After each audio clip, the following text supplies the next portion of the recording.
everybody, and welcome to season 7, episode 7 of the Game of Spoilers talk. My name is Anita, and I'm also known as Pixie Does Cosplay, the main host of the CosCast show. But today, I am not the main host. I'm going to give the word to my lovely colleague. Aw, thank you. You are sort of the host either way, though, because you did just, I just introduced you, that's all. Alright. Welcome. I am Sunniva, aka Annabella Cosplay, and I am the one who's gonna, do all the headlines and do a lot of talking. Everyone's gonna do a lot of talking because there is so much to talk about, and we're gonna talk about the season finale of Game of Thrones season 7, so this is gonna be amazing. Yeah, I dressed up for the occasion. I took the pin on today. Ah, cute. Yeah. Figured it's the last episode, and it might be the last episode in a long time. We don't know. So, yeah. Make the most of it.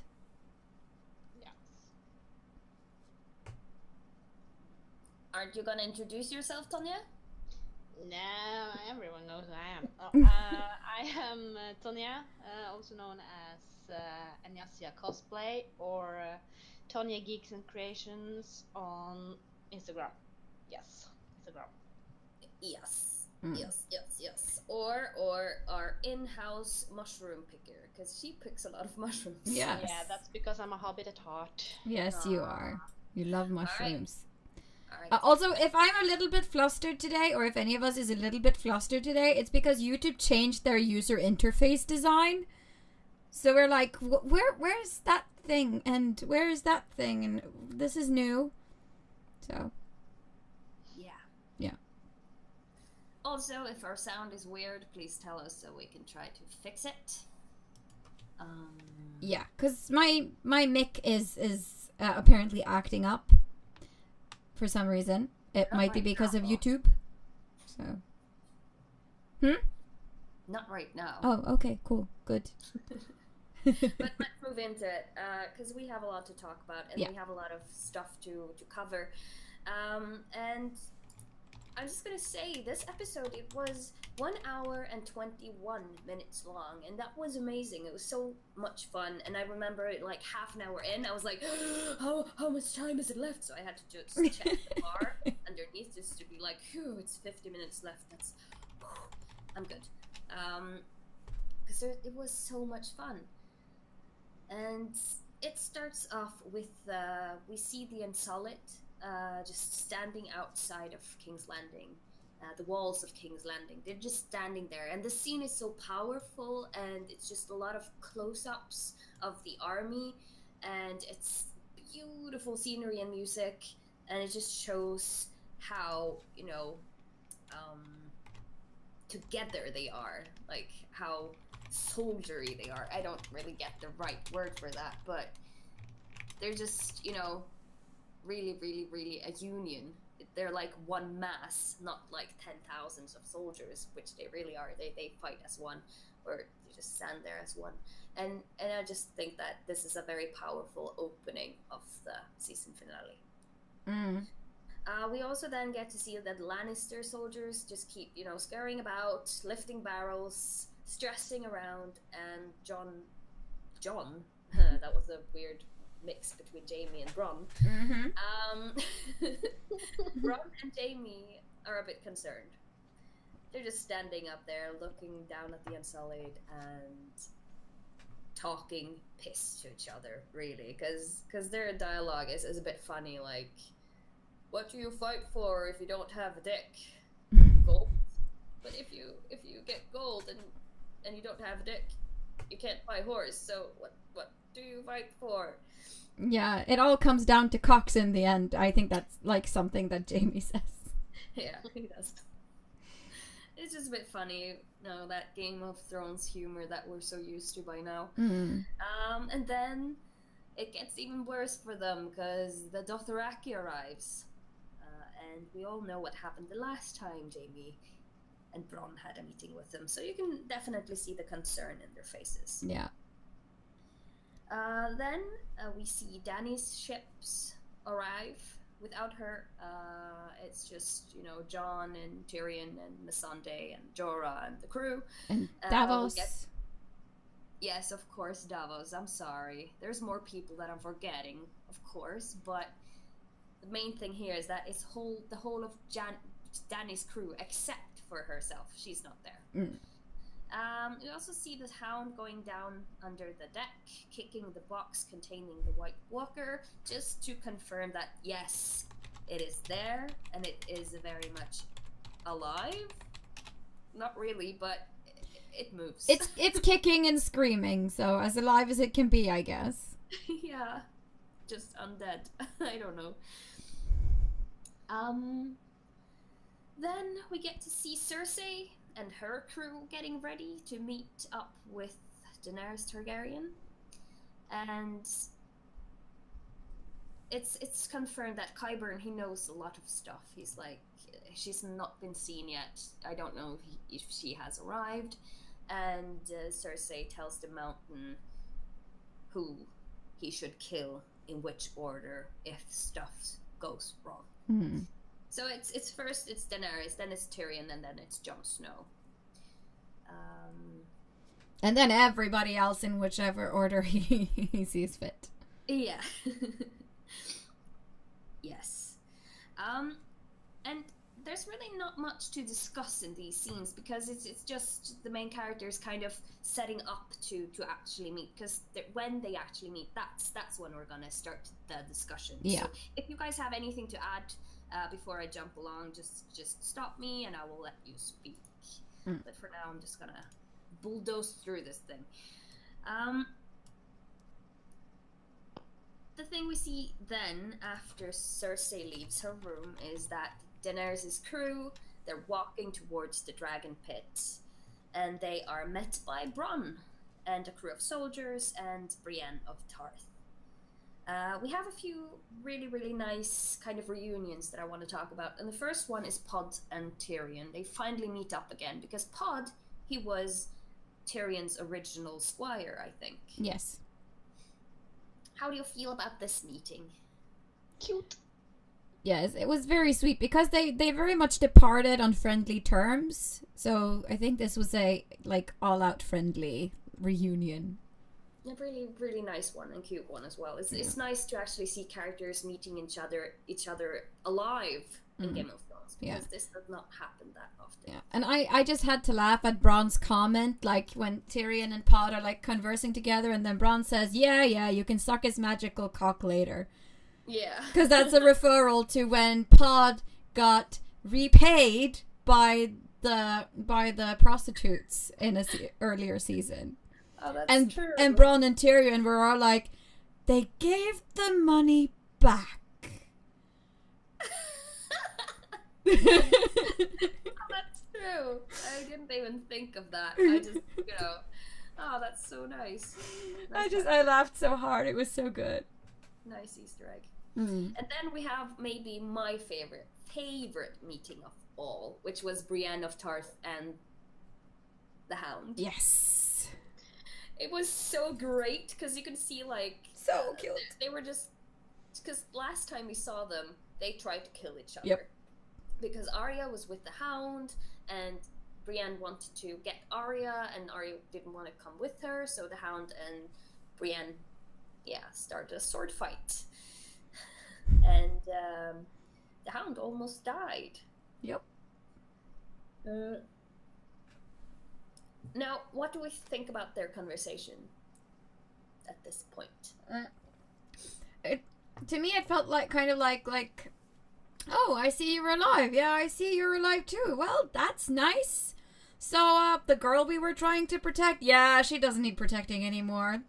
So we're all cool. I'm too.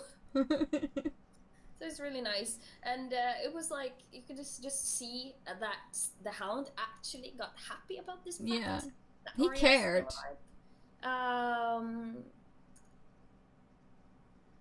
It was just like when you see him and Brienne walk out of the frame, you can almost see him smiling. Yeah. And I don't think we've ever seen the Hound really smile before, so that was a nice detail. He might have smiled, but never like that. It's always been like a grin or something like fun on on other people's behalf or something. This one was genuine. Just I'm glad to hear that. Yeah, and it's not him being in a good mood either, because right before this, or right after, one of the Lannister soldiers are like, "Oh, what's in the crate?" And his response is just "fuck off." So I think he genuinely is happy about hearing that Arya's alive, because he hates King's Landing. He doesn't even want to be there. Yeah, that's true. Sara says he cares for Arya. Heart. Good that she didn't kill him. Yeah. Very good. And very good that she has scratched him off the list too. Then we have scene where Pod, Tyrion and Bronn talks about Cersei. It's really just, them talking about being stupid, I think. Yeah, and Tyrion trying to get Bronn to switch sides again. My old offer still stands. I'll pay you double whatever they're paying. And it's just nice. It's just nice to see that kind of thing going on between Bronn and Tyrion, because I think they are friends, and I do believe that Bronn will maybe switch sides at one point. But the thing is that Bronn in the books, he isn't the same as Bronn in the TV series, because Bronn in the books, he's dead a long time ago, and he wasn't really a big character at all. So I'm a bit afraid that we might not see that much of him, but he is such a fun and lovable character that, I don't know, it can go both ways, really. Oh, anyway, let's move on. And they arrive at the dragon pit, and I find it weird that Bronn and Pod just leaves for a drink randomly. Well, I guess they're not part of this whole big meeting thing. Maybe they don't want any part of it. Maybe Bronn is trying to protect Pod because, they're going to discuss things there that could potentially end up being bad for you in a way. Someone could exploit you or, kidnap you and try to get information of you, or, you see things you're not supposed to see. That's true. So it's like, it feels like they set this up for us so it will feel like a trap, because it did feel like a trap. It did feel very much like a trap, especially when they leave and all you can hear is this eerie music, and you just see this large empty space, and all our favorite character are just placed around this dragon pit, and you can just see them like watching over their shoulder, not really sure of what's happening. And I was like, oh no, what's Cersei's gonna do now? What's up? But nothing happened. Nope, nothing happened. And then Cersei arrives, and there's so much tension. Everybody just, it's like their shoulders are up here, and their heads are like by their butts or something, because it's like you can feel the tension, you can touch it. And the first thing that happens really is that the Clegane brothers meet up. Yeah, they have a little show off. They have a little show off, and the Hound talks to his big brother, who is now this zombie man. Yeah. Frankenstein. Flesh golem, I would say. And the Hound is like, what have they done to you? And he says something that kind of makes me wonder. I don't really remember exactly what it is he says.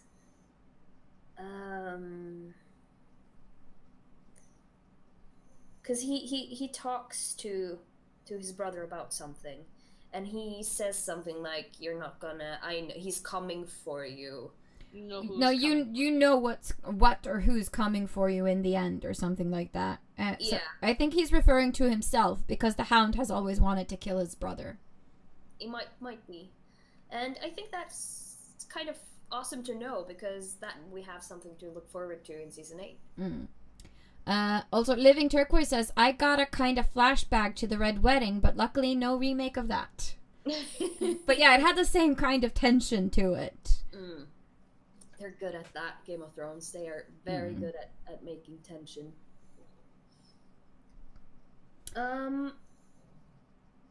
Yeah. I'm just gonna turn my page here because I have thought through that.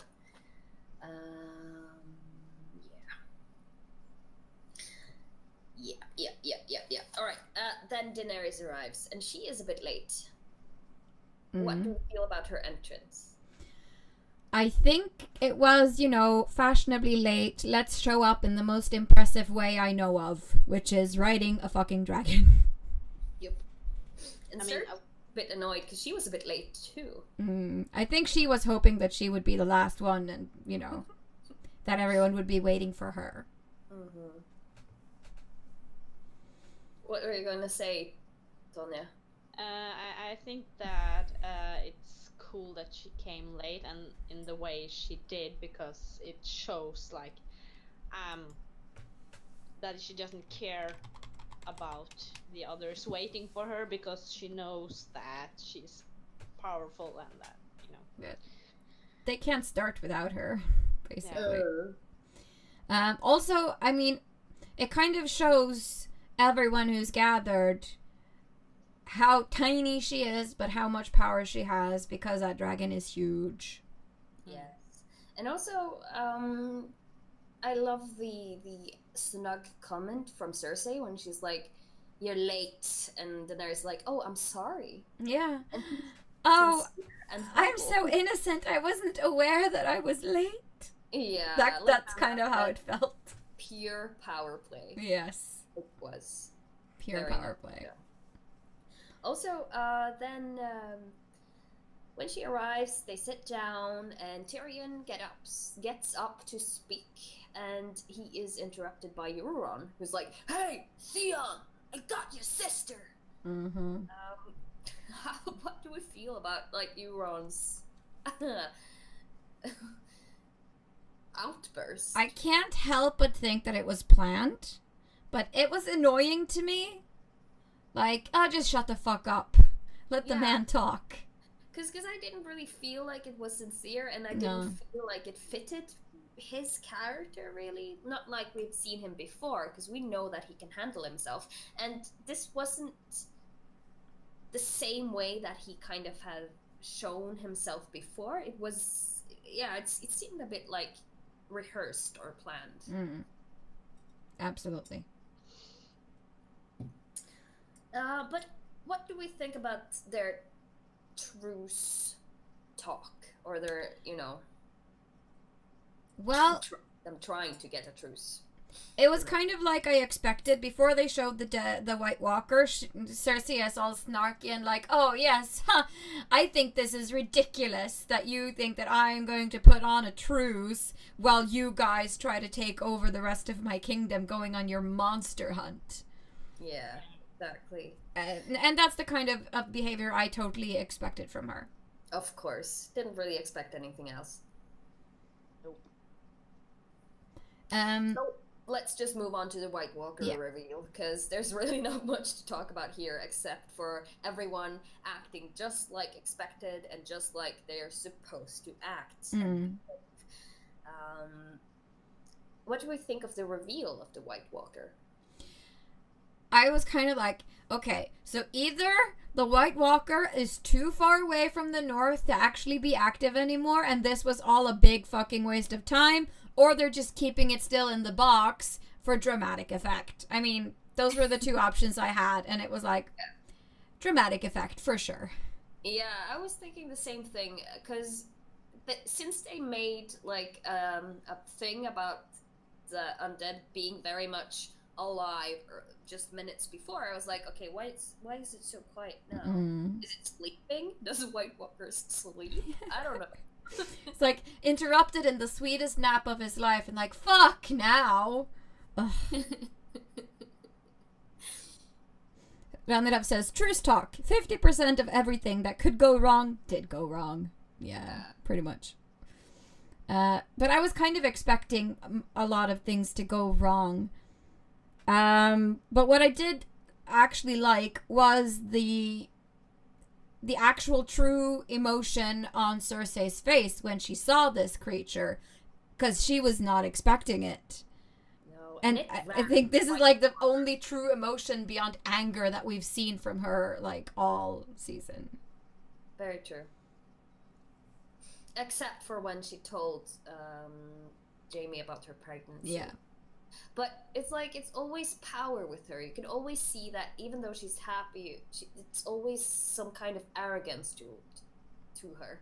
And now it wasn't. When the White Walker ran for her, she was just terrified. scared. Yeah. And then of course Jon gets up and like shows her we can kill it with fire or we can kill it with dragon glass, and we need to stand together.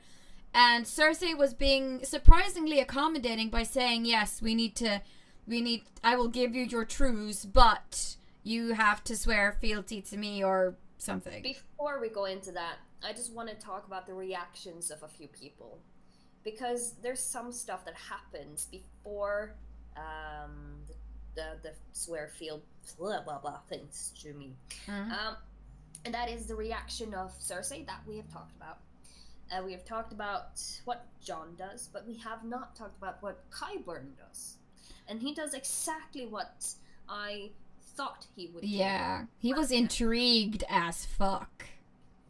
When the Hound kind of slashed that thing in two and cut off its hand, Qyburn, he just rises up. Everyone else is just, so shook that they're just sitting there. But Qyburn, he gets up, picks up the hand, and looks at it with awe. And it's like, what do we think he will do? Do we think he will try to do some crazy experiments? Possibly. I mean, he'll do something stupid.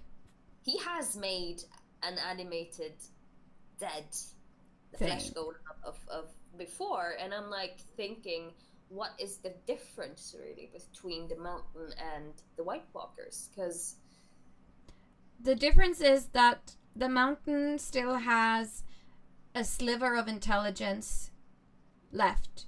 It obeys commands and isn't rabid, whereas the White Walkers are rabid. As long as the Night King isn't there, they'll eat anything and kill anything. They're still controlled by the Night King.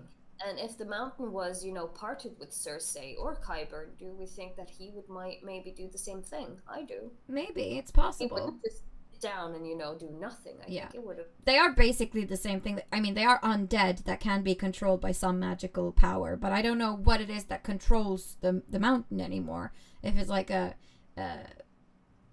rod, a control rod like they have in Dragon Age, or if it's just like imprinted onto Cersei, or... But the thing with the Mountain, though, is that he is not made by magic. He is made by science. I think there must be some magic in there, though. But Qyburn, he is a crazy scientist, though. Yeah, but, I mean, he's a maester. He got kicked out for dabbling in, dark arts kind of things. So I think there's some dark magic in there somewhere. Might be. We haven't seen him getting dragon glass to the heart, so we don't know if he's made the same thing as the Night King, but some sort of likeness it must be. I would say so. I also want to talk about Euron's reaction, because he was not really scared. He was just looking at it like this. It didn't seem like he was scared. No, I mean, if you're terrified, you don't go over to the dead creature that just tried to kill you and softly touch its hair like you're just curious. You you stay the fuck away, and you're like, I'm not touching this. Sorry, peeps, I'm out. Yep. And also, I found his reaction a bit weird, because he was like, can I swim? No. Good, because I'm leaving. Bye, bitch. Like, okay. And then Cersei just lets him go? Yeah. That too was suspicious. Suspicious, yes. I didn't really think anything about it until, later. Oh, no, I thought it had to be something more. I was like, okay, he's gonna leave and he's gonna set up a trap, so when this discussion is finished, he's gonna blow something up, or he's gonna do something. Yeah, that was what I was thinking too. This is where the setup comes in, was what I was thinking. But then we have the thing with Jon. Yeah. I'm gonna let you talk about it because you started it off. Oh, yeah. Well, yeah. He walks up, sets fire to the thing, and stabs it with dragon glass, and he's like, this is how we defeat it, and we need to band together, blah, blah, blah. And Cersei uncharacteristically says, yeah, I believe you, we need to call a truce. And I will do so if you swear to not take sides, basically. And John, being John, he cannot tell a lie. So he says... Not just that, is that one thing that Cersei says is that because you are Ned Stark's son. Yes, I trust your word. Yes. Yes, very much so. But he isn't. No, but no one knows this episode, because they're setting this up so hard, and yeah, they're just putting things like this into everywhere they can, so it will make us as viewers being like, no, he's not. Mm-hmm.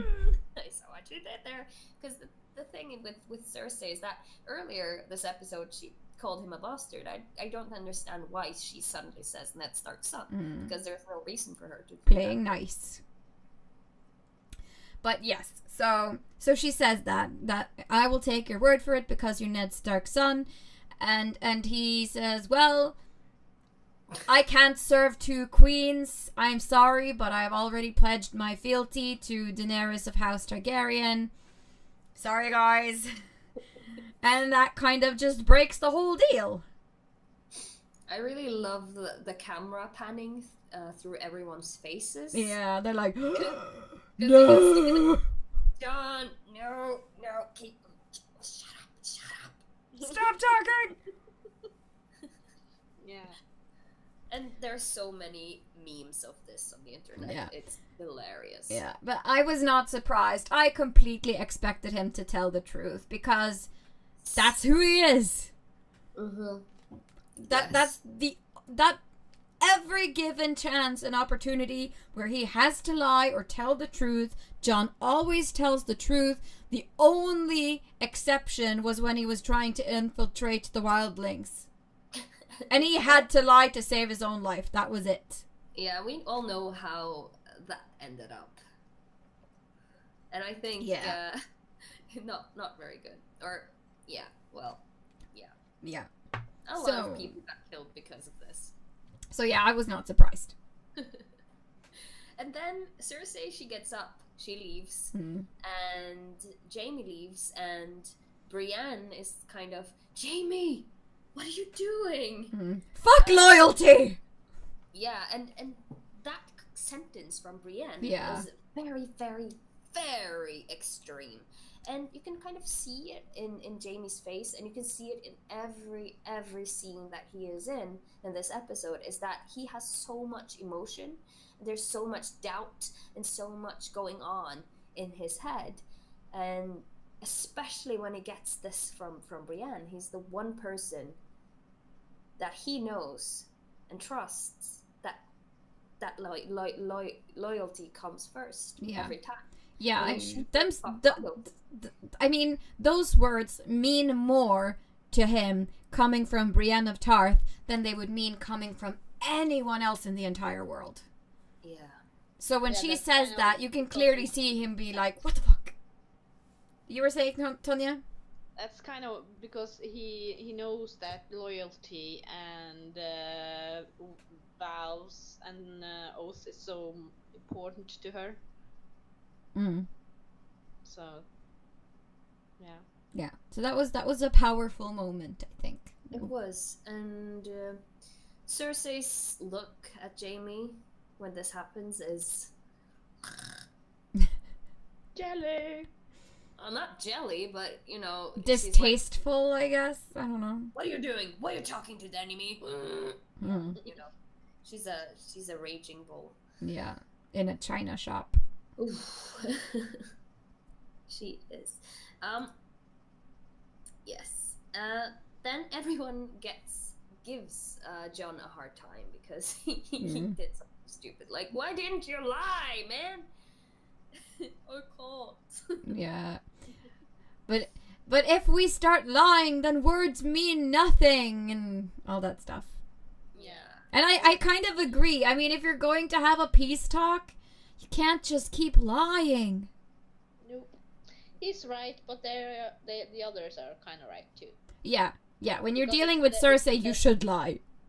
It's desperate times. Yeah. But what do we think of Tyrion's plan to meet Cersei? I was like, okay, now he's dead. Yeah. I was thinking the same thing, but I was also thinking that Tyrion can't die. He can't die because he's been so weak the whole season so far, and he can't just die. He needs to die when he's on a high. If Tyrion's gonna die, it's gonna be in an awesome way and not just him being pretty much at the lowest. Yeah, and Game of Thrones is becoming a lot more predictable lately, so if they made him die in that room, by Mountain's hand on Cersei's order, I mean, that would be totally unpredictable. It would have been. Yeah, but it wouldn't have been any reason to it, because every death in Game of Thrones, it has a reason. Nothing never happens on a whim. It always has a reason. They never kill off a character just to do it. It always has something to do with the bigger plot. Yeah. Although I think Marjorie Tyrell's death was kind of... It didn't mean anything to me, really. A reason just to make Tommen, Lucy kill himself to make, Cersei hate everyone, so she's has a reason for acting the way she does. Yeah. It build up all the whole, Olenna thing. Yeah. With her being a bitter old woman. And... Yeah. It just felt like Marjorie towards the end was just a small pawn. And Yes. She figured it out, but she figured it out too late. And I would have liked to see her death be a little bit more meaningful. But it was meaningful. For Olenna, at least, yes. Yes, but the thing is with Game of Thrones is that they do kill off characters, and it seems like it's they just do it on a whim, but they never do. It's always a reason. I know. Yeah, they don't do it on whim. They do it to spite. No, I think it's planned all along. Yeah. I think George R. R. Martin has had everything. Yeah. But back to the scene with Tyrion and Cersei. I thought that this was a very interesting scene. It was very tense, alcohol-filled, and the whole, then do it. Kill me. Order you that thing to kill me now kind of thing. And then she couldn't do it. You could see her clearly thinking about it, but she still couldn't do it. And I think it was kind of cute. I think it's really nice that you actually get to see them talk to each other and just get everything out. Everything they wanted to say to each other, they get to say. Yeah. And that's really nice because it's been annoying me, at least, for a few years now that, that she has just hated him so much that she didn't even want to hear his side of the story. So I think it's really nice that they finally get to meet and hash it all out. Mm-mm. Living Turquoise says, still, where's the body? Yeah, Marjorie. Well... Crushed to a... She was pretty much consumed. Yeah. Burnt to a crisp. Burnt to a crisp. There's nothing left. If there's anything left. Entire temple was burnt to a crisp, yeah. So... And, I mean, the whole scene kind of just builds up to the fact that Tyrion realizes that Cersei is pregnant. Yeah, and I think also it was kind of obvious, so it was natural for him to guess it, because she doesn't take the wine, she keeps touching her tummy, and she keeps talking about the future of the family. Yeah. And Tyrion is a smart man. He is. So... But this scene gets cut short, so he doesn't really see anything that happens after. The only thing we see after he says, "You're pregnant," is that we're back at the dragon pit, and we get a very awkward scene between Jon and Daenerys. Mm-hmm. We're fucked. It's basically Daenerys giving Jon a history lesson about the Targaryen dragons. Mm-hmm. And then she's just suddenly like, I can't have children. And Jon's like, who told you that? And she's like, well, the witch that killed my husband and child. I was like, yeah. Crazier than, I'm the three-eyed raven. I see everything now. And Jon's like, well, then you don't source, sir. Yeah, she's an unreliable source. Have you ever thought of that? And I'm like, why did Daenerys just bring that up? What, this is like the second time she tells Jon that she have children. I think it was a bit. It was a bit of a sudden move. Yes, it came out kind of weird in the conversation, but I think it was because Jon was kind of flirting, and she said that my family is nothing special without the dragons, and he kind of says, well, I think you're special anyway, with or without the dragons. And then she's all like, but you know I can't have children, right? Like, it's the weirdest. I know. No, I actually think that she's trying to deny her own feelings towards him. That she doesn't want to feel anything for him because she don't want to lose him. Maybe. So she tries to, teeter him to, don't pursue this path because I'm not completely agreeing to us going down this path, because I think she notices that he is interested and she knows that she has growing feelings for him, so she's trying to, put a break on it. Well, I mean, for me, if I were Daenerys, that wouldn't be putting a break on it. That would kind of just be laying all my cards on the table. Okay, if you're gonna get with me, here are a few things from my box of crazy that you need to know before we proceed. That's kind of how I interpret that whole thing. Like, okay, I can't have children. Is that a deal breaker for you? But to me, it's like, I haven't really seen them flirting, really. No, because their flirting is so low-key. It's just like in small turns of phrases and stuff. It's just, ugh. Anyway, Sarah says something interesting in the chat, though. She thinks that Cersei's pregnancy is staged, or that she fakes it. It could be. Would be a smart move, though. To keep Jaime around. Well, that doesn't really help, does it? No, not in the end. No.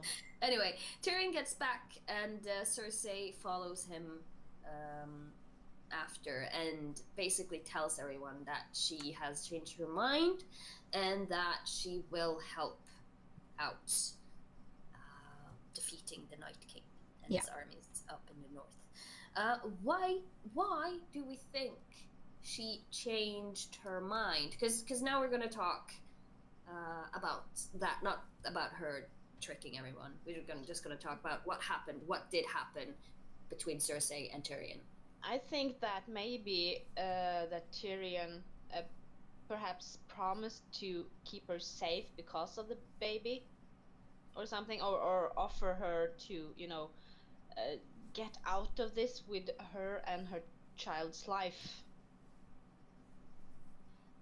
But why? Because Cersei wouldn't have changed her mind before. Why did this comment from Tyrion change it? Because she already knew this. Maybe she just wanted to get him the fuck out of her office.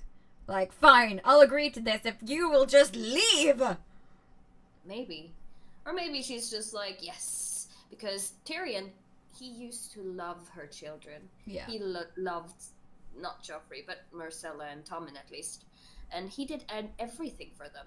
Mm-hmm. And maybe Cersei's just playing at Tyrion's love for his family. Because Tyrion has always loved his family. He's never hated them. It's just everyone hating him.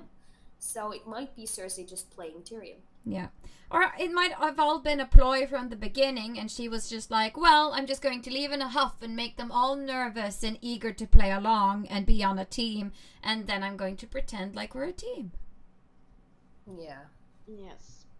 Because there's always a game within a game within a game with that bitch. Yes, always. But I do think that she is trying to play Tyrion, but I don't really think that he believes her. But he might believe her right now for a while, but the important thing here is that he knows that she is pregnant, and he can use this information cleverly. Yeah. In the future. Can push some buttons. If he survives, that is. Yes. There's that. Then we have our first Winterfell scene of this episode, and it is with Sansa and Littlefinger in Sansa's office, I guess. And they're just talking about, you know, Jon's being slow writing messages, and Littlefinger is being very, very scheming in this. Yeah. Scene. What do we think? I thought that this whole scene, I mean, clever as it was a very good setup for Peter Baelish's fall. From the beginning, is what I was thinking. Like, Sansa's not going to buy that. Seriously. Although she played her part really well. But I didn't buy it as being real from her side. No, but I've thought that every Winterfell scene has been weird the last few episodes, and we've talked about that too, especially the conversations between Arya and Sansa. Yeah. Question is, though, I'm going to ask this question later, after the whole Littlefinger thing, so I'm going to save it for later, so we're just going to move on, really. But I do think that Littlefinger is pushing hard this scene. Yeah. And I also think that Littlefinger is giving Sansa some very, very good advice. Oh, yeah. Very good life advice. Because that's the thing, he's been giving her good advice all season. It's just that he's been trying to push that good advice in her face so she'll use it against the people she loves. And that will backlash. Oh, yeah. Yeah, I just saw Cece's comment in the chat. Yeah. We'll get to it, sweetie. We'll get to it. Yeah, it seems like Sahara Sara is also curious about what Tyrion said to make her change her mind. Yeah. Yeah. Moving on, we're back at Dragonstone, and this is a very, very fast scene. We just see them standing there by the war table, and they're just discussing how they should get to the north. And what basically happens is that Jon says that I should say that we should travel together because that will send a better message to the people. And it's nice. Yeah, I mean, I think maybe Jon's and Daenerys' motives were partially noble, partially selfish, like, I just want to spend some time with you and on a boat kind of thing. Really? Yeah. I just thought that it was noble all the way, like, he was saying what he genuinely thought would be the best and look the best for the Northerners. Yeah, maybe. I don't know. I just had this underlying feeling like they were both kind of like, this seems like a very good idea, but I have an underlying agenda here. At least Daenerys, genuinely, yes, she definitely had an underlying agenda for that choice. And Tyrion was like, I do not agree with this decision. I don't think you're doing this for the right reasons. Oh, yeah. Well, yeah, we're gonna get to the whole thing later, I guess. Yeah. Anyway, then we see that Jon's leaving, and Theon comes after him, and Theon is like, hey, Jon, can we talk? Mm-hmm. Dude. What do we think of their talk? Because it was, I think it was very interesting. Personally, I loved it. I think I yelled to my husband when it happened, like, the redemption of Theon! What do you think, Tonya? I think it was nice. I mean, I could see how nervous Theon was, talking to Jon. I mean, rightfully so, he has done a lot of shit against the family, but Jon was so nice and so forgiving and, motivating and supporting towards Theon that it felt so nice. It felt like finally Theon is getting something, better. Yeah. I agree, because when Theon gets up to Jon, it's like you can see Theon still being Reek, and he's just standing there. You describe it as looking nervous. I was just seeing Reek.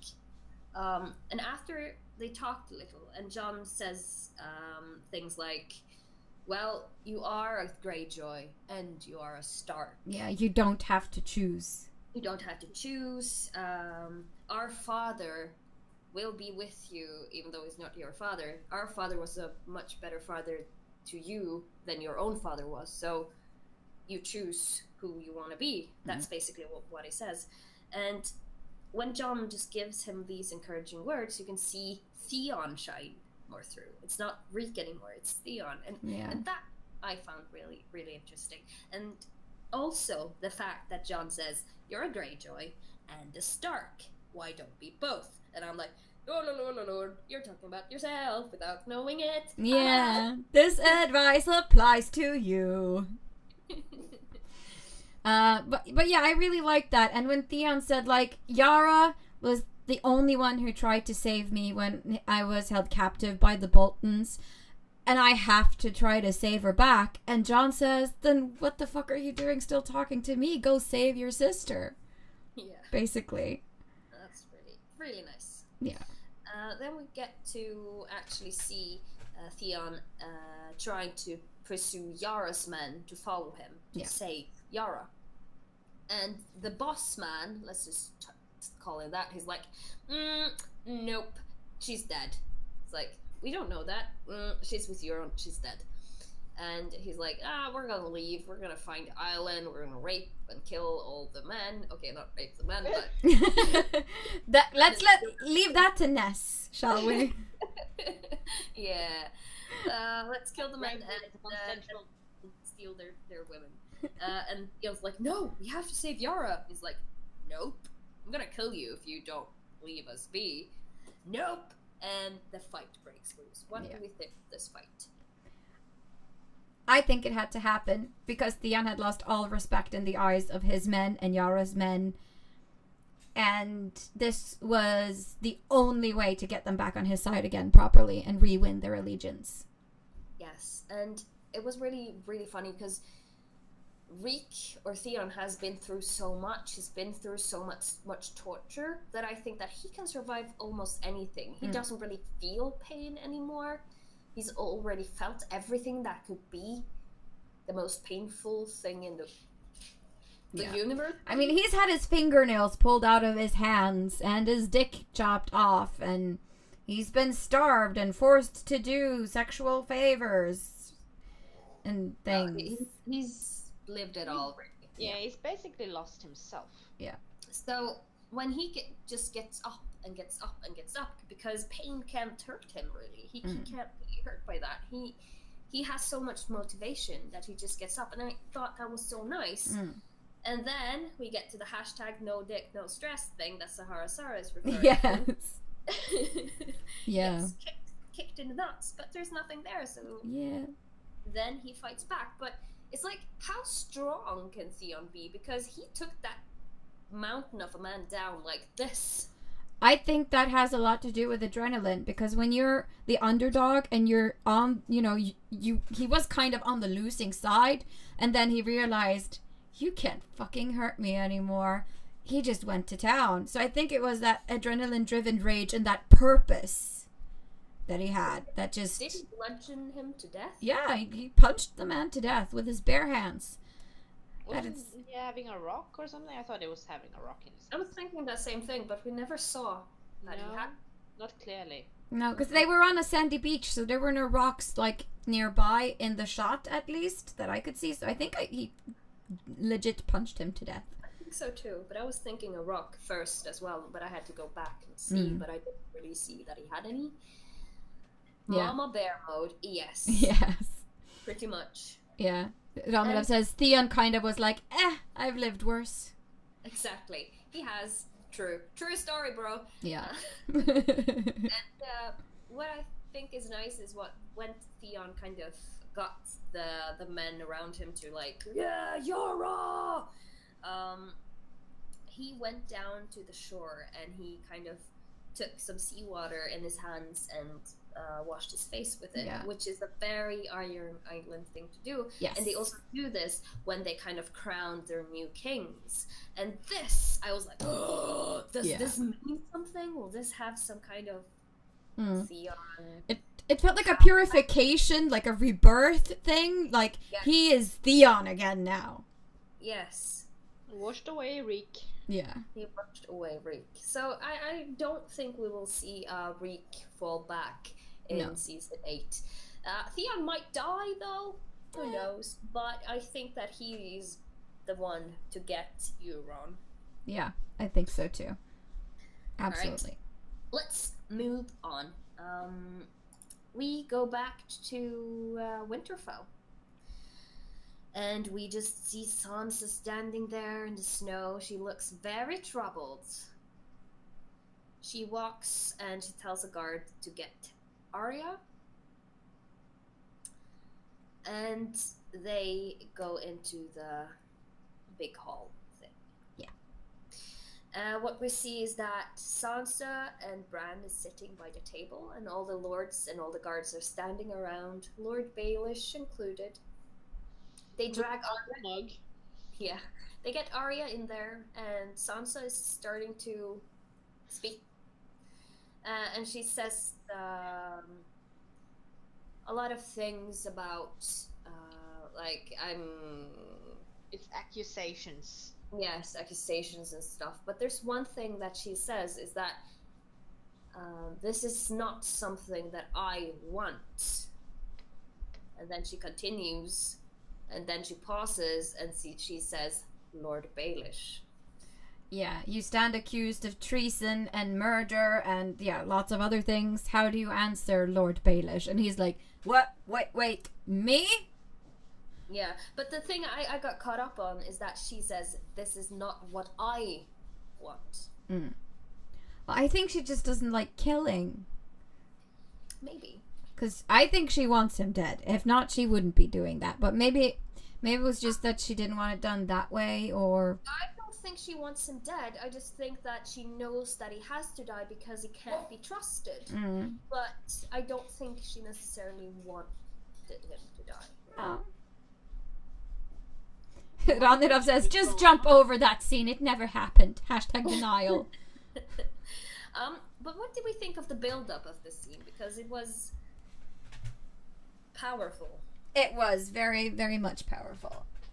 I mean, what one has to assume when one watches this this particular scene is that a lot of things have been going on in the background. Like, the Knights of the Vale must have been informed and convinced about Peter Baelish's deceits and lies and murder.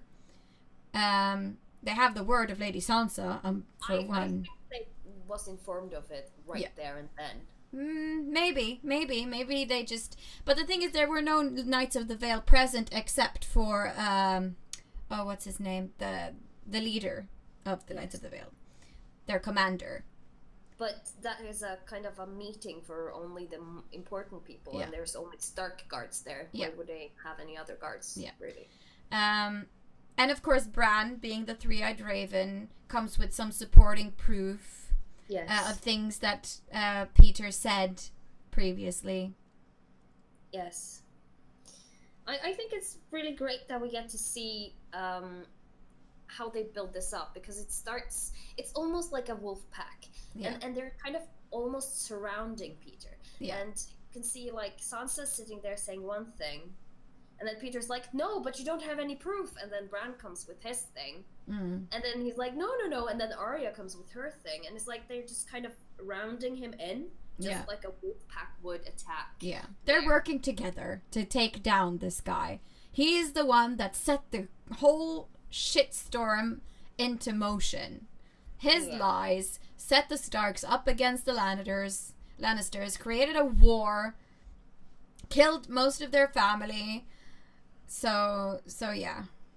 Yeah, and it's very, like, it was deserved of him to die, I think. So I think Arya and Bran and Sansa have been working together on this ever since they all arrived in Winterfell and learned about their different skills. But it's like, then why did they have to have all those scenes with only Arya and Sansa standing together and kind of arguing? Because Peter spies and has spies everywhere. So I think in order for it to be convincing, they had to do it even if they thought they were alone. And set these things up. That's why I don't think that the Knights of the Vale were involved, because they... You can't really trust, like, 10... Well, no, I mean, they were, what I'm thinking is that they were probably, like, informed and convinced straight before the trial, like, not early on in the season. Maybe. And what do we think of Peter's last moments? Well, he tries to fight so hard in any way he can. Like, if we could just speak together alone, I'm sure I could explain this to you, or I demand that you take me to the Vale safely, or just please. I beg you. Okay, yeah. I'm going to my knees here. Can't you see it? I love you. I've never loved anyone as much as you. Yeah. Yeah, I was like, ugh. Yeah, that is some twisted sick love. And Arya, it seemed like she didn't even bother. She's just like, split. All right, done. Yeah, done. You're dead. You mean nothing to me. No, what but do you think of death? I almost felt sorry for him towards the end, because he almost, not completely, but just because he is such an asshole. I mean, he's a charming asshole, but he deserved it. He had it coming. I'm very conflicted. But I mean, I think maybe his death was too quick. Meh. I would have liked. I think it was a quite merciful death. Yes, it was. Frank. Not really, because she didn't really cut him like straight through. He was kind of gurgling and gasping for air. But I mean, he deserved at least that. I mean, think of all he's done. I mean, where are you? Yeah, I'm just talking to a chair. Yeah, I'm just getting some Hortrick. Yeah, hairbands. Yeah. But I was I mean, this was like this scene made the episode for me. It was so cool. And it just goes back to, we predicted this like early on in the season. Littlefinger is going to die, and it's going to be epic. And it's gonna be the Stark children gathering around and conspiring. Yeah. And Arya. Yes, and it was gonna be Arya, and it was gonna be with that dagger. Yep. And we also get to know who the real owner of the dagger is, because I think that Bran knew that Littlefinger did hold that dagger to Ned's throat the minute that he got it, because then Bran would probably go back and just feel the dagger's energy and just see where have this dagger been. And I think that he kind of figured that out quite early on. Yeah, absolutely. But to be honest, I was conflicted with his death. I was, and it was like, because I was watching the episode and I experienced this weird merging of laughter and crying. And I didn't know which was which. I didn't know if I was happy or sad or both.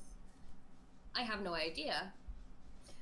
I was mostly happy. I mean, I loved Littlefinger as a character. He was really interesting. He made parts of the show very complicated and difficult to predict, and he was, as I said, he was a charming bastard, and I really like charming bastards, but he needed to die.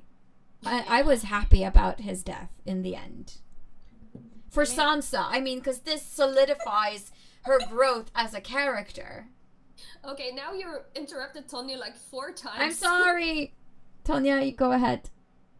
Yeah, I'm waiting. I'm patient. I mean, I've never really liked Peter Baelish. Peter, right? Because I mean, he's done so much like shitty stuff. I mean, the way he treated his,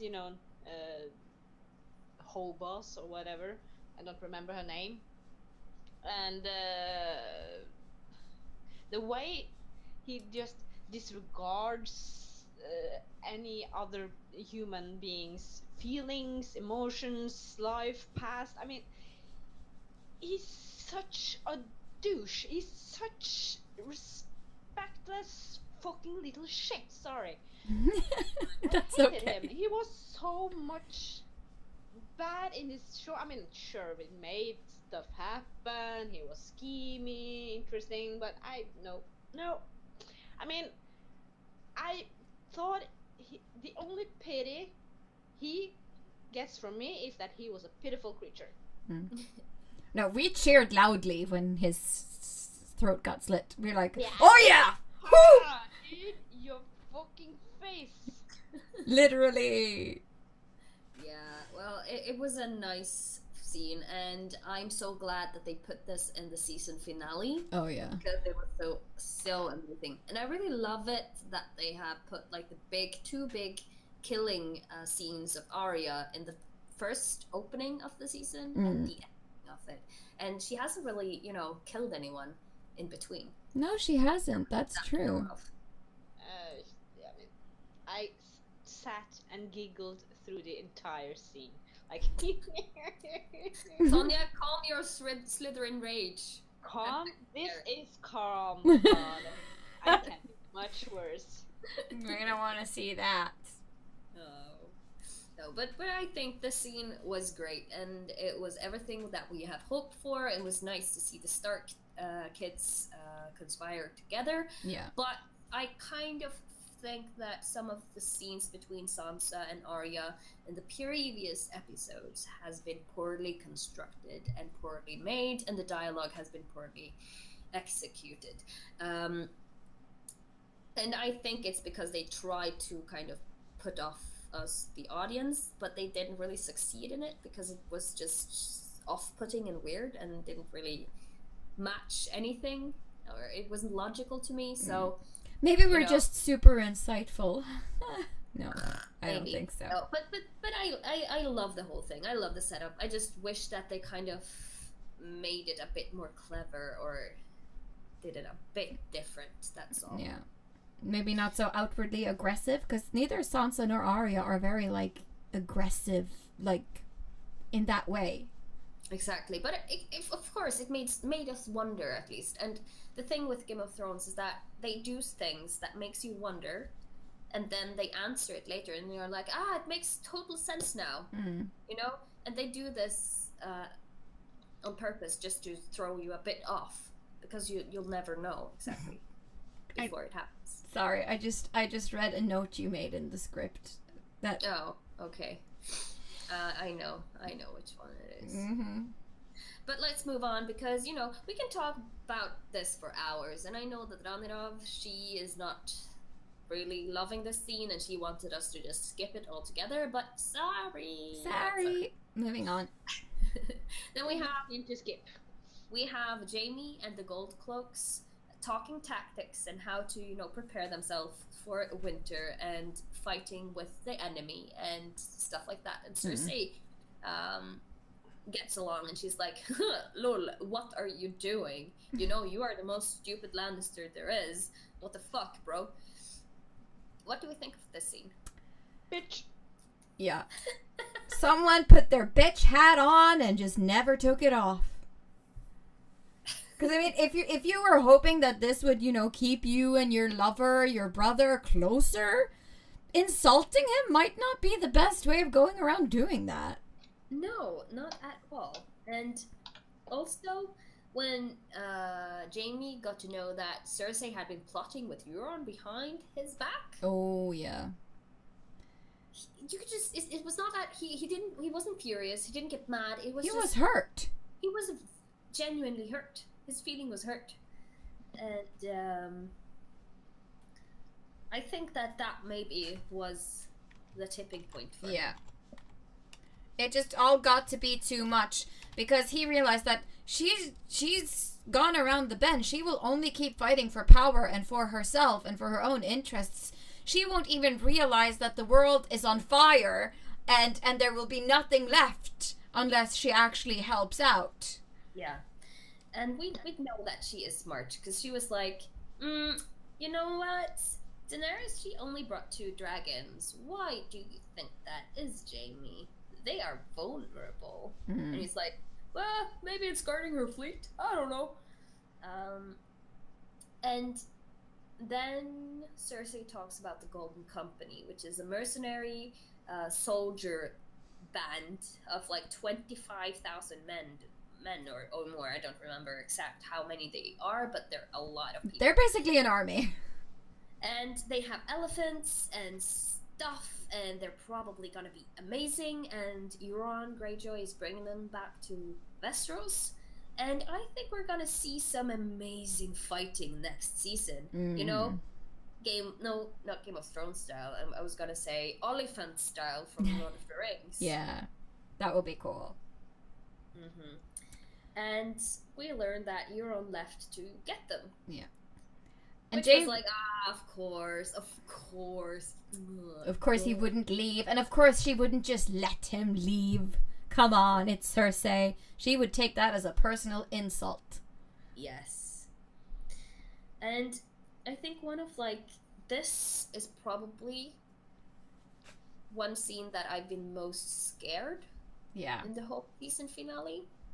I thought Jaime was going to die for just a few seconds there. I generally thought that Jaime was gonna die too. And I didn't want that. I mean, he's also done horrible things in the past. He's a horrible person, but he's made such big changes to his life. Yes, he was a horrible person, and he has learned, and he has become a noble person. Yeah.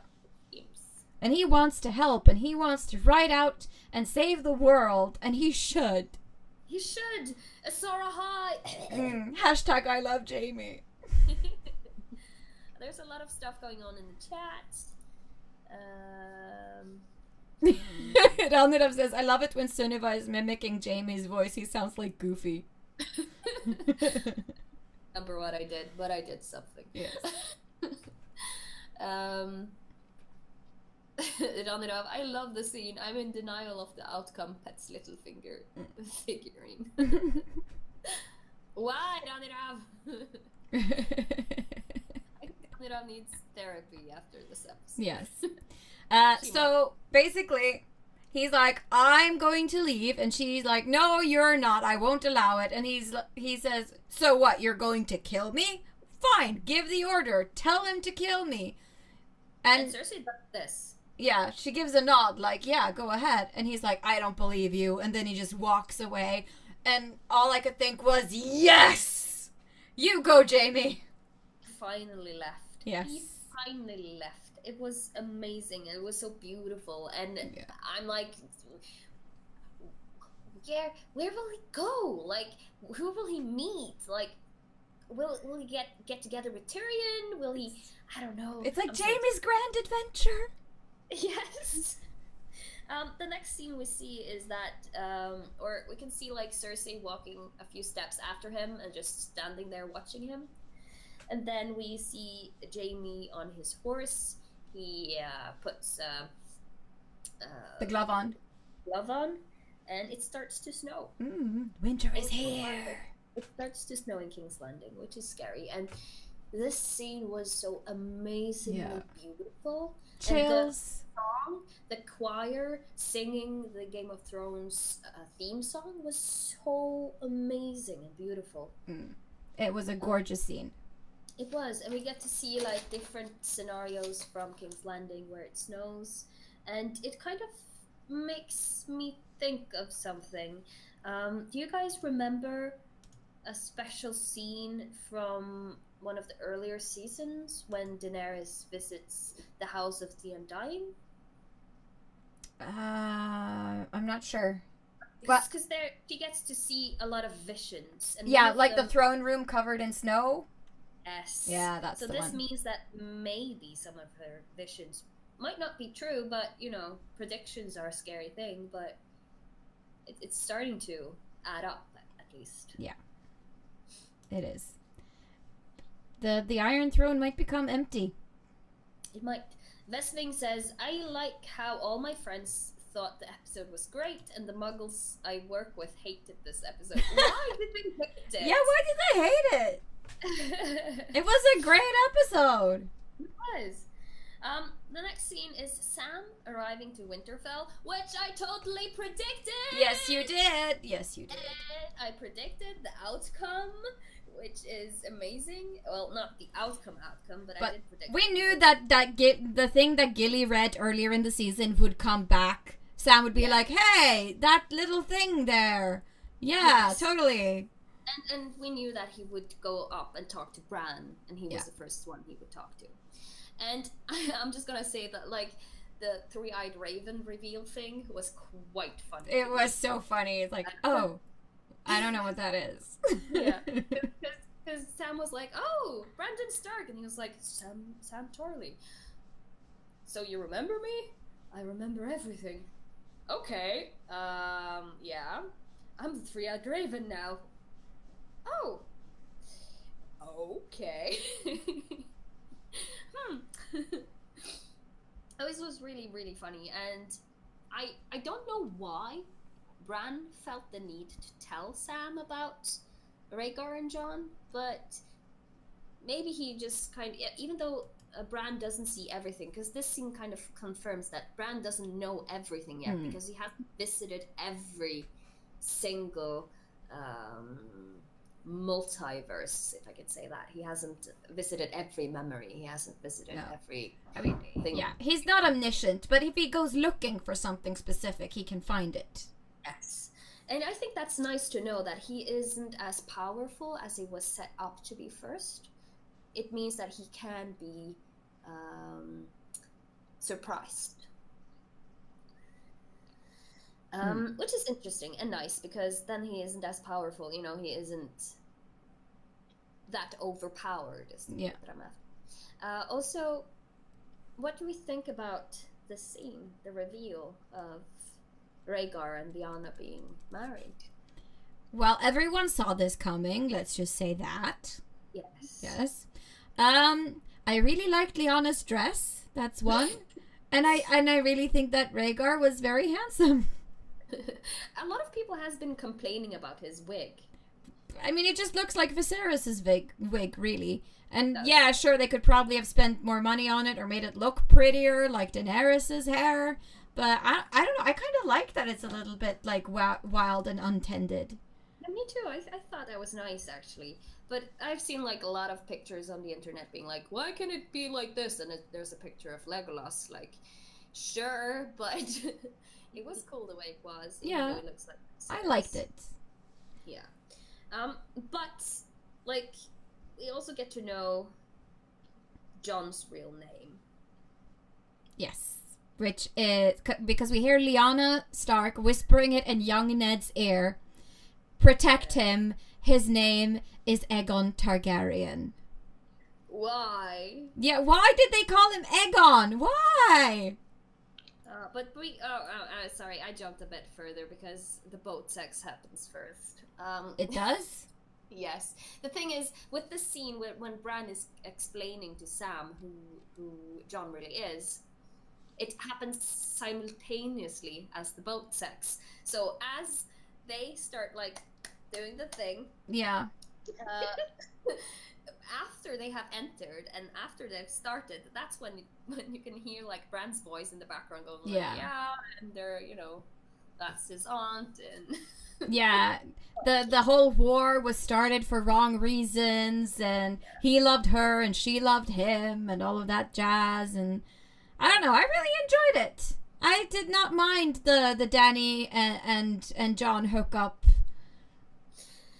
No, they have been building up to it, and I was like, sure, yeah, alright, sure, fine. It was an alright scene, and I'm kind of curious that what will happen when they both get aware of who they are and that she is his aunt, or... Yeah. Well, at least they can relax with the fact that they're keeping family traditions in order. And then we might, you know, get confirmed the thing we talked about earlier about, like, they can feel they are attracted to each other because they're a Targaryen. Yeah. They didn't really know this before, but it might be, like, a real thing. And I mean, for me, that's the reason why the dragons allowed Jon to touch them earlier in the season. It's because they recognize him as one of their own. But why did Tyrion get to touch a dragon even further earlier? Well, that's the question, isn't it? It is. It's left unanswered for now. And also the creepy Tyrion in the hallway. Thank you, Westwing.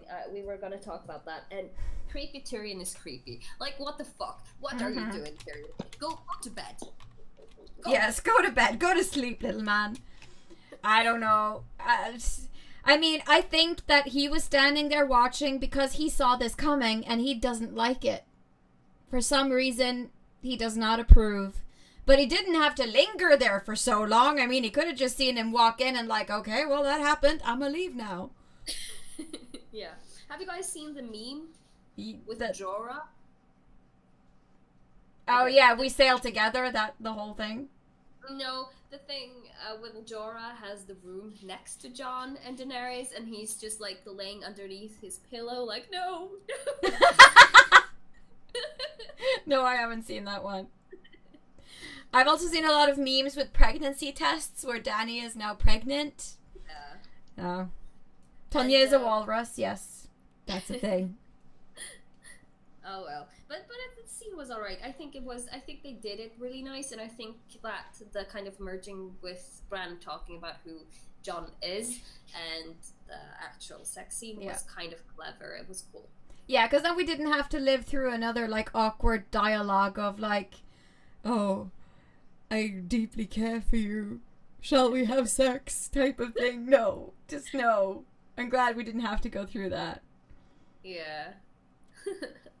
But someone needs the creep position after Littlefinger. Very true, that thing. Very absolutely.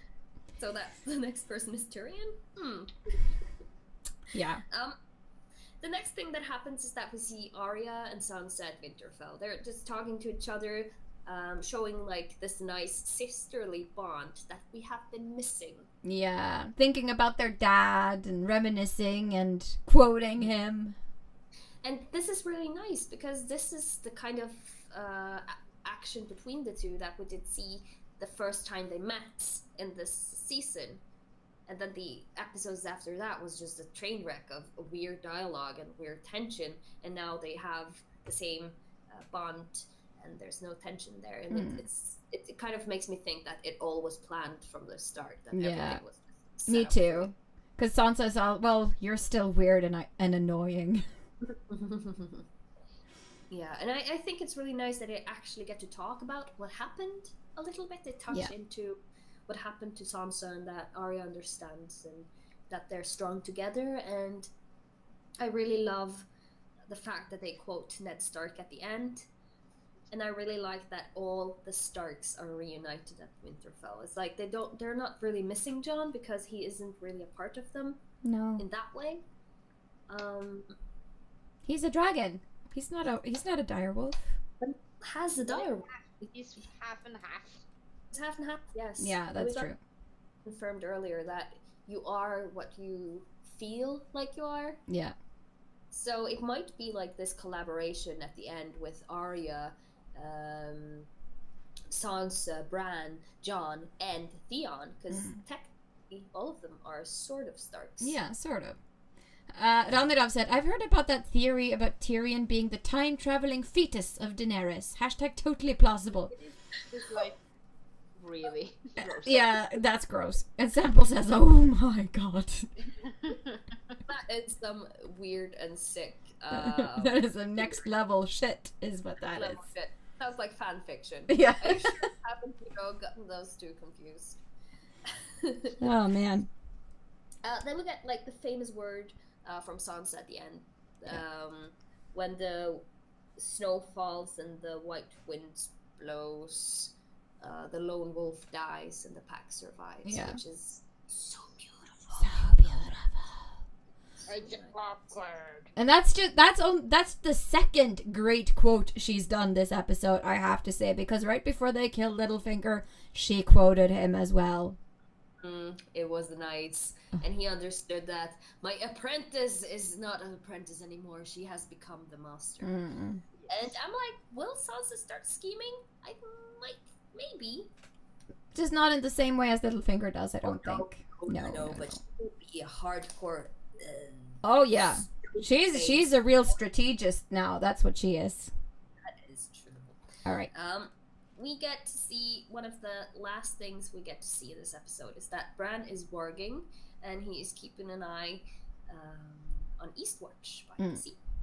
We get to see Tormund and Beric just walking the walls and getting out on one of the scouting points, and they just watch over the forest. And we see one of the, or we see the White Walkers starting to emerge. Yeah. And the dragon. What did we think? Oh no. Yeah. Oh no. Oh shit. They's in trouble now. Bye bye Eastwatch. That's what I was thinking. And I already, before that episode, I read some interesting theories. I'm not gonna go into them now because I've have trouble with words all weekend. So, but I the thing about needing a dragon to get through the wall. Yeah. Yeah. It sort of made it much easier to get through with that dragon. But the thing with the dragon, because there's a few things that annoys me. And the thing is that when you have wings, you can't have wings full of holes in them because you won't be able to catch the air. Yeah, you can't fly with punctured wings. So it's like, and how did the wings really get that full of holes? Because he got one arrow like to the heart or to the neck, and he was resurrected. He didn't really have any time to decompose or anything because he fell right into freezing water. Yeah, but it has to look undeadly like. And, dragons in World of Warcraft hardly have wings, only have the bones and some hanging tissues, so it's magic. Then it has to be magic, but it's not logical. It can't fly. No. Then you wouldn't have really need wings. Then they would just be there of decoration purposes and nothing else because you wouldn't really be able to fly. Yeah. With those kind of. It's like muscle memory. Yeah, let's just assume that it's magic. What I kept thinking that annoyed me a little bit was how much fire does this fucking dragon have inside of its body? When is it gonna have to take a break? Well, I'm dead. But the thing is it fire? Is it blue flames? Is it hotter than a normal dragon, or is it ice? And if it is ice, how can it possibly make the wall explode and melt? I think it's blue fire. But how? It doesn't make any sense because magic. It have to make sense because it's a fantasy. It's magic. It doesn't have to be all logical. It's because White Walker magic is blue by default.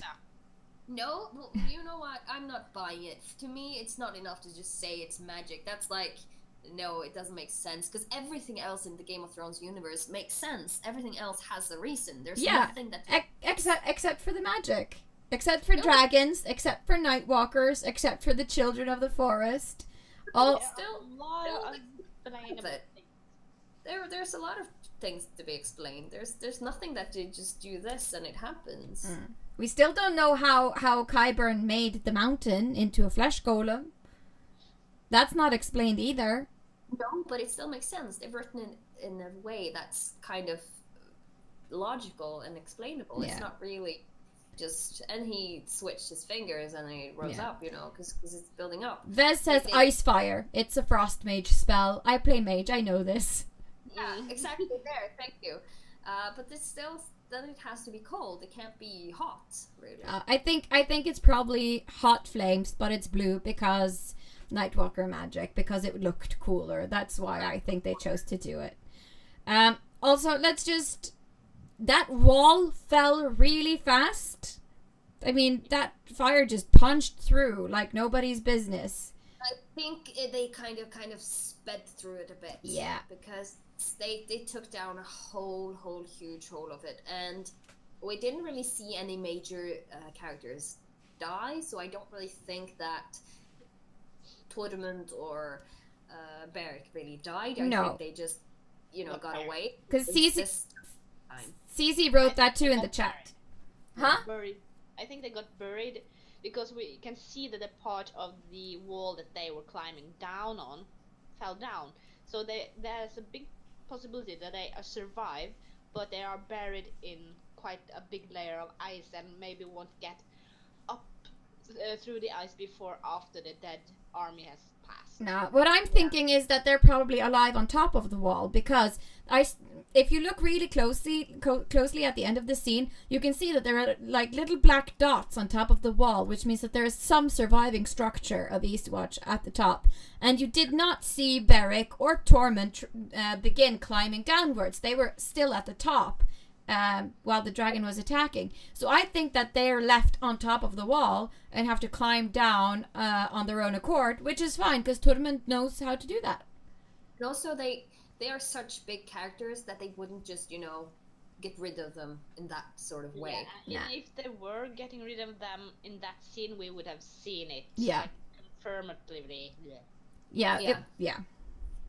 And And I think that we might get to see something of what I said a bit about last episode, which was that if Beric is gonna give his life to someone else, I think it's gonna resurrect Tormund. So it might actually be that Tormund is dead, but Beric kind of gives him a better, resurrect him to get a chance to maybe warn others or stuff like that. Because Tormund, he is a great killer. He's great at killing things.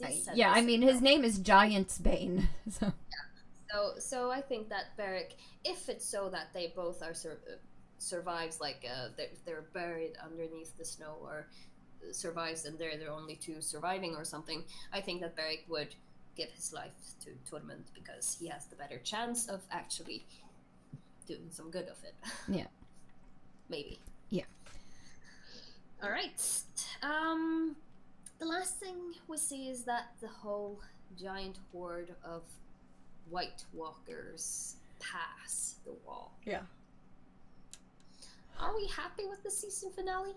Yes. Yeah, but before we talk any further, if anyone wants to come on now and be a drop-in guest and discuss their thoughts on the finale as a whole, send us a message on Facebook, and we'll invite you into the chat, and then we'll talk about these last pointers with whoever wants to join us. Yes. But are we happy with the season finale? Yes. Yeah, I would say so. That overall, I'm happy with this finale. I don't have any major. I'm terrified for all the people in the north, but I'm happy. Yeah. We knew it was coming, though. Yeah. Yeah. But I mean, that dragon is so fast. I mean, it could probably just raise Winterfell to the ground with a few blasts and just be done with it. So I'm really hoping that won't happen. Maybe, but the thing is, like, the dragon, because it's an ice dragon or whatever dragon, it's blue at least, I don't know. But if it blows hot fire from its mouth, wouldn't it burn the other White Walkers or burn the Night King himself? And this dragon, is it, like, if you blowtorch it with normal fire, would it get hurt because it's a White Walker now? White Walkers doesn't handle flames very well, so that's why I'm not believing that it's blue flames, because maybe he has it set to friendly fire, like you do in games. But it's not like Game of Thrones easy mode. It's not possible. That doesn't exist. No, I just think he has to be really careful with where he points that thing. I think that if he burns them, they'll probably burn. I think it's something else. I think that we're gonna see, the blue dragon and Drogon or Rhaegal, like fighting each other, and you would see like this epic kind of beams hitting, like just like in Harry Potter. Yeah, exactly. And it's gonna be Voldemort against Harry Potter. Ice versus fire. Yeah, but see, then it has to be ice. It can't be blue flames. It could be. No. Ice fire. It needs to be frost or something. Ice fire. Like Greta said. Fire. This annoys me, okay? Well, Vez says that that the finale was exactly like how she thought it would be. And also dragon types in Pokemon are weak against other dragon types. That is how it works. Exactly, and that's what I think it's gonna be too. But I think that like, they can't be the same. That's just all. Their powers have to be different. And I'm not sure if the flames would take down the ice, or if the ice would blow out the flames first. I've got a little like mindfuck picture that I just want to show you guys, so it'll pop up on screen pretty soon. And it's a picture that I saw earlier today, with some red circles on it. So what do you guys think of this? Because this is it's the Night King in a picture next to Bran, and their clasps on their chest have the exact same design. The only thing that's different is the size. I know, and this is also why I've talked about the Bran being the Night King theory. before. Yes, because we've discussed this earlier, and we didn't completely throw it away, but we're like, I don't know how plausible this is, but it's possible. I think it's very plausible. I can find a lot of things that to back this up. I just haven't really felt like it. Ranirov says, it's a Photoshop. I checked. So maybe it's fake. No, but this is an old theory. This is a theory that has existed. I'm guessing that Ranira is just, denying it. She's in denial. Lies! Maybe. Well, either way, I thought this was interesting. I have not vetted if the pictures are genuine or not, but if they're real, oh damn. Yeah, that is very interesting, but it might be fake. It might be, but I know that there's a lot of people talking about this emblem, and I know there's been a lot of people like saying that it resembles something of Brand's before, but I'm not completely sure. But this is one of the things that's a reason why people are thinking that they might be the same. Yeah. Oh, Sahara Sarah has a theory. She says the ice dragon is Viserion, and Dany's main dragon is Drogon. In season 1, Drogo killed her brother Viserys, and she thinks that this is foreshadowing in some way, so that Drogon will kill Viserion. Huh. That's kind of interesting. Yeah. Does this mean that Gendry will kill... Oh my god, what if Gendry kills Jon because Gendry is the son of Robert and Jon is the son of Rhaegar, and Robert was the one killing Rhaegar. Oh shit. Or at least that they try killing each other in some way. Because now they've all been like brotherly. Because we've talked about this too, being weird, like, oh, we're best friends. Yes, we totally are best friends. But no, maybe Gendry will kill him. Let's see. Yeah, Randirava sent me a picture of Bran, and it does not have that pin in the neckline. So it seems like it's a manufactured thing. The same picture? It looks like it's the same picture. Oh, sorry. But this is the thing that I've heard of like a few months back, so I'm a bit confused. Yeah.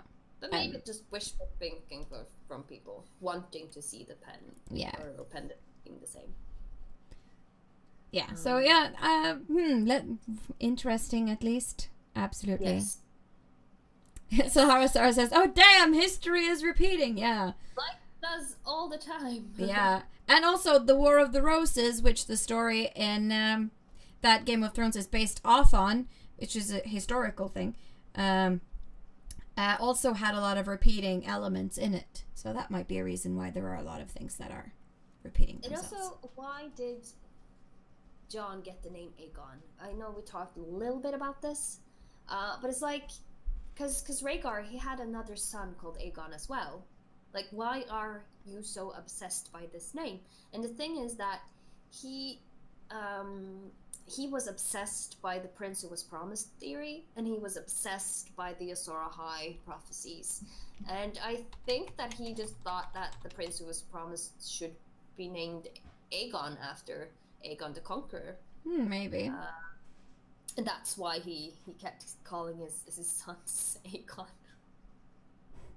And he was obsessed with threes, I think. So Jon was his third son, I think. Because Elia, she couldn't have any more children. I think that was the case. And he had to have a third child because some prophecy thing. So it might be that Jon actually is the Azor Ahai, or is the Prince Who Was Promised, because now we have had the build-up of Dany being the Prince Who Was Promised this season. So I'm guessing that Game of Thrones will do a U-turn and ta-da, it was someone else, haha, we fooled you. But they do that. They do that a lot. They do that. But what do we think of the Valonqar, the little brother that's supposed to kill Cersei? What do we think of this prophecy? Well, it seems very likely that one of them is going to do it now, at least. Okay, this is the thing. Do you remember the episode when Cersei was standing on the neck? Yeah. And Jaime was standing on the fingers? That's episode 1, I believe. And they probably did have sex in that episode, right? I think so. So that might have been when Cersei actually got pregnant by this child. Mm-hmm. And the thing is with the Valonqar is like it says little brother, but there's a lot of people now saying that it can mean little one. Yeah. Which I mean, she has a kid with her brother, so it's kind of their sibling too. No, I don't know. Aren't really in this equation, so no. No. But the thing is that it can mean little one or little brother, which means that if Cersei conceived, or felt that she was pregnant, when he was standing on the neck and Jaime was standing on the fingers, that could actually be the death sentence. Of Cersei, which means that the prophecy is fulfilled, and she might die in childbirth, or of some other complications with this child. Mm-hmm. Yeah, I mean, that makes a lot of sense to me. I think that that's genuinely a very, very plausible scenario. And also, it was said that she was only supposed to have 3 children. Yeah, that's true. Maybe it'll be, like Tyrion. And kill her on the way out. Maybe. Aw, she gets the dwarf as a karma and dies. Well, if anyone deserves to die from karma, it's that bitch. Let's be honest. Mm-hmm. Well, West Wing, no, it wouldn't be her brother, because if Jaime had a child with someone else, she would be the aunt. So she's the aunt and he's the uncle and mom and dad of the. It's crazy. Yeah. In either case, it's fucked up. Yes, it's very, very fucked up. All right. But Dany's vision from the House of the Undying. Do we think that this, with Red Keep kind of broken and the snow and the Iron Throne, do we think that this might actually be what it all ends up in? Everything being destroyed? I think it might. Because, I mean, it's been said that the end is going to be bittersweet, so maybe a lot of the main characters survive, but maybe the world is kind of post-apocalyptic. Like, most of the things have, fallen apart. Yeah, maybe. I'm just happy that this show has managed to keep everything so intact for so long, and no really major leaks of the whole ending of it all. Yeah. And I just feel like they have managed to keep it all together in a good way. They haven't really done any shortcuts just to make things come together. Everything seems well thought through, and I'm not really missing any storylines anywhere, which makes me think that every piece of information will at some point come be important of some kind. They never do anything just to do it, it seems, or I've learned so far that they never do anything just to do it. That's true. Or they do it just to trick you, but there's still a purpose for it. Yeah. Okay. So, was there anything else we wanted to discuss, or are we good? Just if we have any other predictions of the season to come.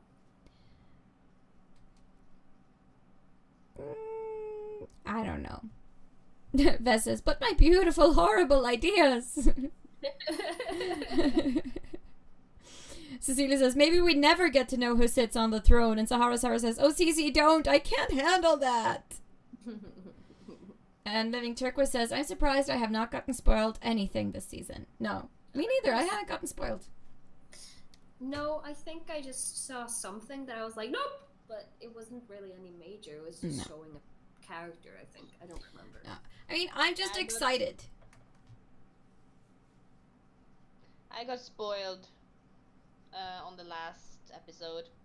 How? Thanks to my neighbor, Aww. who I have on Facebook, who was writing, I'm glad that Littlefinger's gone. I was like, no! That is a very big spoil. But why do people do that? Why? Need to just put that out on Facebook. It's mean and inconsiderate. You should unfollow that asshole right now. I'm not gonna go down and say I want my plums back. Yeah. No, I mean there will obviously be a big showdown next season. I'm hoping that all of the Stark children will survive, but I mean no guarantees there. Yeah. Theory for next season. Revealed that Lord Baelish still alive. Well, yeah, he will come back whenever the dead army arrives. Yeah. No, I actually think that Arya is gonna take his face. So we might actually see Lord Baelish be back in action. That would make sense because they could infiltrate King's Landing or whatever. Mm-hmm. That makes sense. Yes. That's maybe why there were so few people at his execution, to keep it secret. Maybe. And, oh yeah, Melisandre. Hello, says Sahara Sara. Yes, we will definitely see more of Melisandre in some way. She said that she had to die in this strange country, so I'm guessing she's gonna do something major, magic something. She's gonna make something explode or burn or I don't know. Vez calls the death of Bran. Yeah, that's probably gonna happen. Yeah. Maybe. No, he's not gonna die because he's the Night King. He's just gonna go back in time, get stuck, get transformed, and then he'll be back as the Night King. Aww. But I think it's gonna die. The end of it all has to be. I think most of the characters actually gonna die. Yeah. I'm not sure if I want to guess on who's gonna survive either. But the thing is that it's the last season, so I don't really care who dies and who lives because there's not gonna be anything more after that. So I'm fine either way, I guess. Yeah. If the Night King comes and plows over everything and wins, I'm gonna be fine with that. Yeah. The big question is, what the fuck are we going to do with our lives when the next season is over? Well, you have the Game of Thrones book series.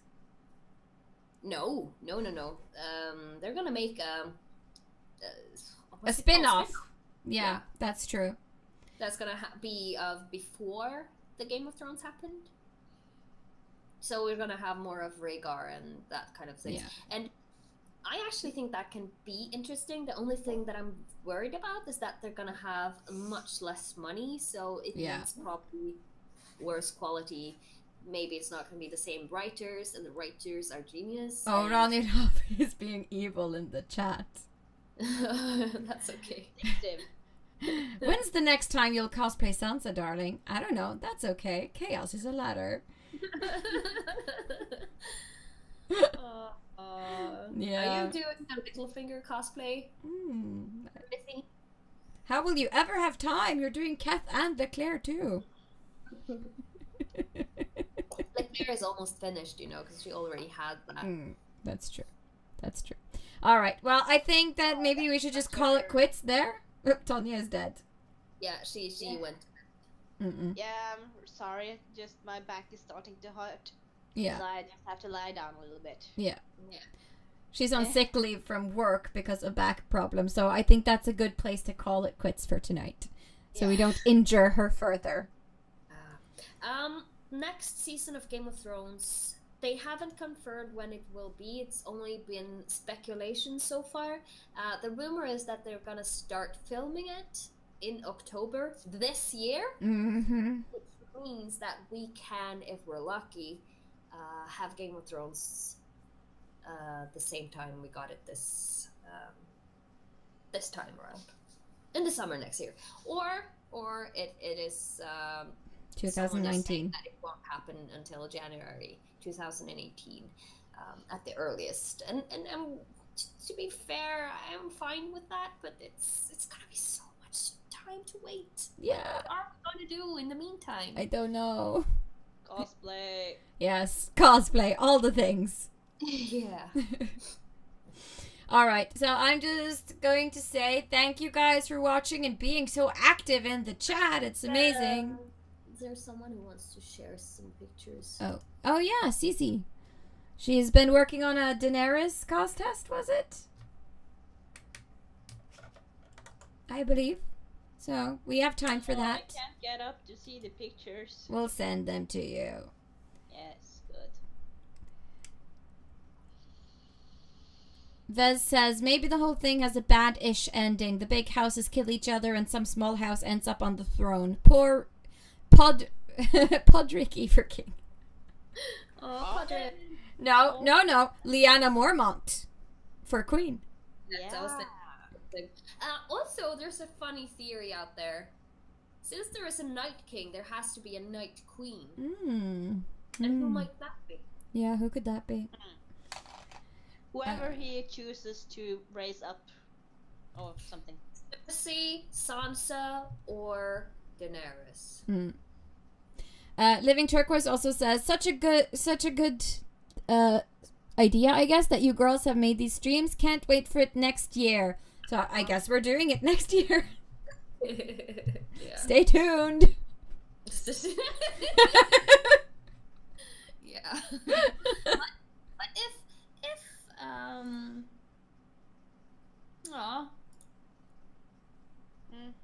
Right. Did you find the pictures, Anita? She sent them to me. No, they're in the Twitter Got family chat. Okay, let's see. There it is, I think. Oh, here we go.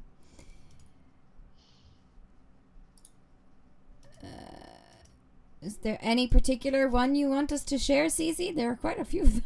Oh, this is beautiful. Okay. I will try. Because I think I don't have that specific thing up for shares on in the browser, so I'm not sure if I can actually get it done, but I'll try.